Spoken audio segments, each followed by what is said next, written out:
ஓம் ஸ்ரீ வராகி தாயே போற்றி.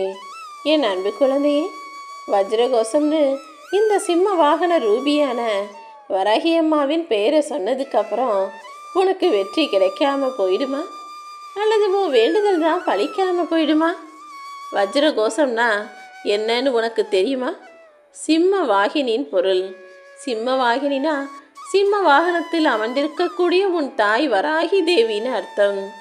சிம்மாசனத்தில் சிம்ம வாகனத்தில் அமர்ந்திருக்கிற நான் உனக்கு சிம்ம சொப்பனமாக இருக்கக்கூடிய பிரச்சனைகளையும் சிக்கல்களையும் தீர்த்து வைப்பதற்காக தான் என்னுடைய நெத்தியை தொட சொன்னேன். இதுக்கு மேலே என்ன? எல்லாமே நீ நினச்சதை விட சிறப்பாக நடக்கும். உன் மனசில் உனக்கு உறுத்தலையும் கவலைகளையும் கொடுத்துக்கிட்டு ஆட்டி படைச்சி வாட்டி வதச்சிக்கிட்டு இருக்க எல்லா தொல்லைகளிலிருந்தும் உன்னை மீட்டெடுக்க போகிறேன். உன் வேண்டுதலையும் இப்போது நிறைவேற்றி கொடுக்கதான் இந்த சிம்ம வாகனத்தில் உன்னை தேடி வந்தேனேன் செல்லமே.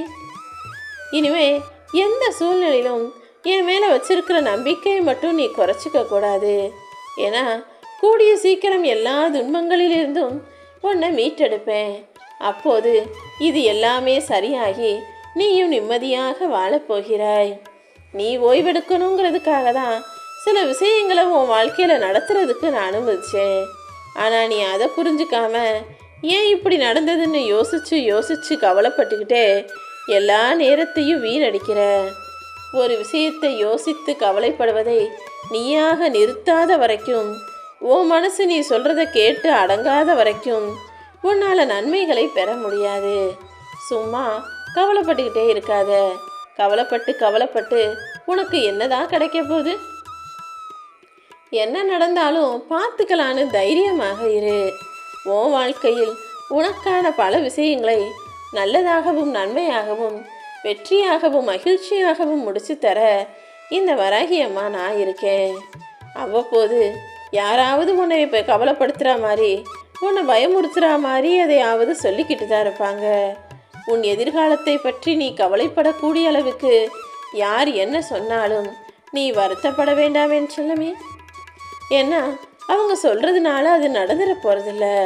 உன் உள் மனசுக்கு நல்லா தெரியும், இந்த வராகி அம்மாவின் துணை உனக்கு இருக்கிறதுனால எதுவுமே உன் வாழ்க்கையில் தப்பாக போகாதுன்னு. எல்லாவற்றையுமே நீ நிச்சயமாக எதிர்கொண்டு வெற்றி பெறுவாய். உன்னால் எதை செய்ய முடியுமோ அதை மட்டும் நீ செய்தால் போதும். யாருடைய கட்டாயத்தின் பேரிலும் எதையுமே செய்ய வேண்டிய அவசியம் உனக்கு இல்லை என் செல்லமே. உன் வாழ்க்கை இந்த வராகி அம்மாவின் கையில் இருக்கும்போது நீ கவலைப்படவே கூடாது. எப்போவுமே அளவாக பேசுன்னு எதுக்காக சொன்னேன் தெரியுமா? நீ பேசிக்கிட்டே இருக்கிறதுனால உன் வார்த்தைகளுக்கான மதிப்பு குறைஞ்சி போகுது. கொஞ்சம் பேச்சை குறைச்சி அமைதியாக நீ இருந்தீனா அப்போதுதான் உன் மௌனத்திற்கு மரியாதை கிடைக்கும். இனிமேலாவது கொஞ்சம் செயல்களை அதிகப்படுத்து. உன் வாழ்க்கையில் உனக்கு கிடைக்க வேண்டிய எல்லா நல்லதையும் நான் கிடைக்க செய்கிறேனேன்னு செல்லமே. நான் எப்போவுமே எனக்கு பிடிச்சவங்களுக்கு கொஞ்சம் சோதனைகளை கொடுப்பேன், அதுக்கப்புறம் நிறைய பொறுப்புகளை கொடுப்பேன். ஆனால் இப்படி சோதனைகளையும் பொறுப்பையும் கொடுத்து உன் மனப்பக்குவத்தையும் தைரியத்தையும் நிதானத்தையும் அதிகரிப்பேன். எந்த காலத்திலும் நான் கொடுக்கக்கூடிய சோதனைகளோ கஷ்டமோ உனக்கு துன்பத்தில் போய் முடியாது என் செல்லமே. எப்போவுமே நீ யாருக்கிட்ட பேசுகிறங்கிறத விட என்ன பேசுகிறங்கிறது தான் ரொம்ப முக்கியம். ஏன்னா எல்லார்கிட்டையும் போய் எல்லாத்தையும் பேசுகிற, ஆனால் யார்கிட்ட எதை பேசணும்னு யோசிச்சு பேசு. எப்படா நீ தவறு செய்வன்னு உன் தவறையே கண்குத்தி பாம்பாய் பார்த்து கொண்டிருக்கும் மனிதர்களுக்கு மத்தியில் நீ ஒரு வார்த்தை தப்பாக பேசினாலும் அதை வச்சு உன்னையவே முடிச்சு விட, உன் வாழ்க்கையவே அழிச்சு விட நினச்சிக்கிட்டு இருக்காங்க. நீயும் எல்லா மனிதர்களிடமும் கொஞ்சம் தூரமாகவே இருந்து கொள்வது தான் நல்லது. ஏன்னா நிலாவை பக்கத்தில் போய் பார்த்தா ஒன்றுமே இல்லாமல் பெரிய இடமாகத்தான் தெரியும். ஆனால் தூரத்தில் இருந்து பார்க்கும்போது அந்த நிலவு எவ்வளவு ரசனைக்குரியதாக அழகானதாக இருக்கு. அதே போலதான் சில உறவுகளையும் தூரத்தில் வச்சு பார்த்து ரசிக்க கற்றுக்கோ. உன் வாழ்வில் வலியும் வேதனையும் இல்லாத அளவுக்கு அனைத்தையுமே நான் சரி செய்து விடுவேன் என் செல்லமே. சில பேர் என்னுடைய செயல் சரி, நான் செஞ்சது சரி, நான் பேசுனது சரின்னு எதுக்கெடுத்தாலும் சரி சரின்னு வாதாடிக்கிட்டே இருப்பாங்க. அப்படி தன்னுடைய சொல்லும் செயலுமே சரி, மற்றவங்க எல்லாருமே தப்பு, யாருக்கும் எதுவுமே தெரியாதுங்கிறது போல பேசுபவர்களிடமும் வாதாடுபவர்களிடமும் அமைதியை மட்டுமே உனது ஆயுதமாக வச்சுக்கோ. காலம் அவர்களுக்கு எல்லாத்தையும் புரிய வைக்கும். நீ எதுவும் கஷ்டப்பட வேண்டாமேன்னு செல்லமே. அதையும் தாண்டி ஒரு சில விஷயங்களை யாராவது உன்னை பற்றி குறையா சொல்லும்போது நீ செஞ்சது தப்புன்னு உன் மனசுக்கு தோணுச்சுன்னா அதை சரின்னு ஏற்றுக்கோ. தப்பு செய்கிறது எல்லாருக்கும் சகஜமான ஒன்று தானே. தவறு செஞ்சால் அதை சரியாக்கி கொள்வதற்கான முயற்சிகளை செய். அதை விட்டுட்டு நான் செஞ்சது தப்பே இல்லை, நான் சொன்னது தான் சரி, நான் செஞ்சது தான் சரின்னு உனக்கு நீயே வக்கீலாக மாறி வாதாடி உன் தவறுகளை சரியாக நியாயப்படுத்த வேண்டாம். ஏன்னா தவறு நியாயப்படுத்துறது மிகப்பெரிய ஆணவம்.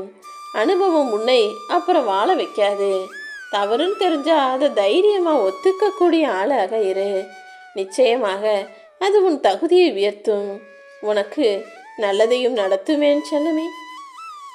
உன்னை விட்டு யாராவது விலகி போனாங்கன்னா அது அவர்களுக்கு தான் இழப்பும் கஷ்டமுமாக இருக்குமே தவிர அது உன் வாழ்க்கையில் எந்த தவறையும் வரவிடாது.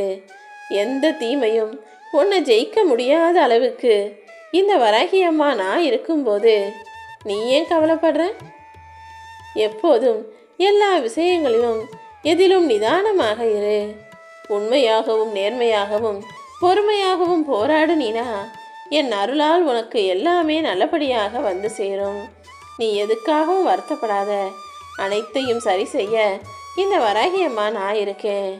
உன்னை உதறி தள்ளியவர்களும் உன் மனசை சொற்களாலும் செயலாலும் காயப்படுத்தியவர்களும் பார்த்து ஆச்சரியப்படக்கூடிய அளவுக்கு நீ உன் வாழ்க்கையில் உயரப்போகிறாய்.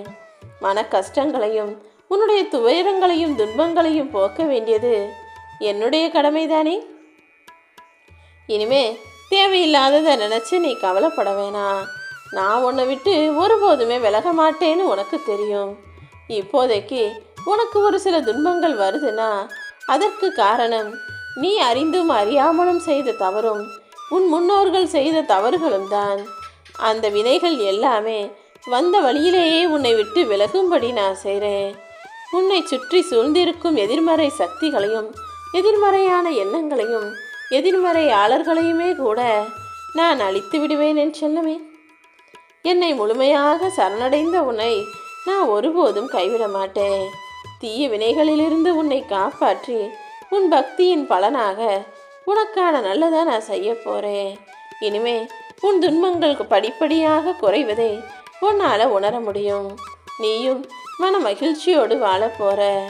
நல்ல செய்திகள் உன்னை வந்து சேரும். உனக்கான சந்தோஷமான நாட்கள் உன்னை நோக்கி வரப்போகுது.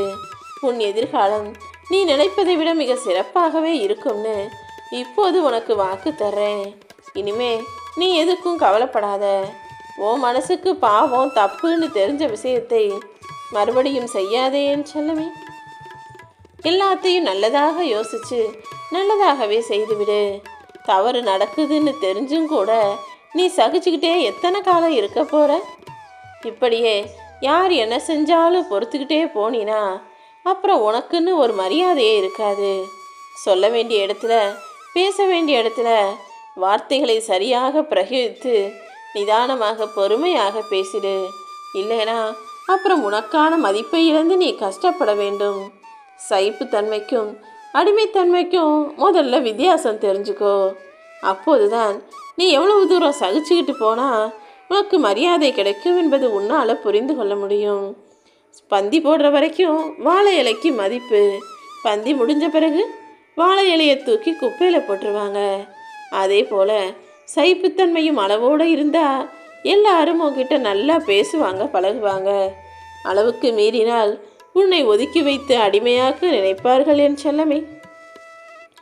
எப்போதுமே உனக்கு நல்லதையே நினச்சி நல்லதையே செய்யக்கூடிய இந்த வராகி அம்மா இப்போது கூட உன் வேண்டுதல்களை நிறைவேற்றி உன் வாழ்க்கைக்கான நல்லதை செய்யத்தான் வந்திருக்கேன். கோடி கோடியாய் பொருள் சேர்த்தவர்களுக்கும் பக்தியோ இந்த நம்பிக்கையோ இல்லைனா வாழ்க்கையில் நிம்மதியாக வாழ முடியாது. ஆனால் நீ அவ்வளோ பெருசாக எதுவும் சம்பாதிக்கலை சேர்க்கலை. இருந்தாலும் உன் மனசுக்குள்ள பக்தியும் இறை நம்பிக்கையும் இருக்கு. அப்படி இருக்கும்போது உன் வாழ்க்கையை நிச்சயமாக சந்தோஷமாக நான் அவசி தர்றேன். உனக்கான பாதை என்னங்கிறத புரிஞ்சுக்கிட்டு துணிந்து போராடி ஜெயிச்சு காட்டு. உனக்கென படைக்கப்பட்ட எதுவுமே உன்னை விட்டு எங்கேயும் போகாது. நிச்சயமாக நீ ஜெயிப்பாய். உன் வாழ்க்கையில் நீ எதிர்பார்த்ததை விட உன்னை நல்ல நிலைமைக்கு நான் கொண்டு வர்றேன்.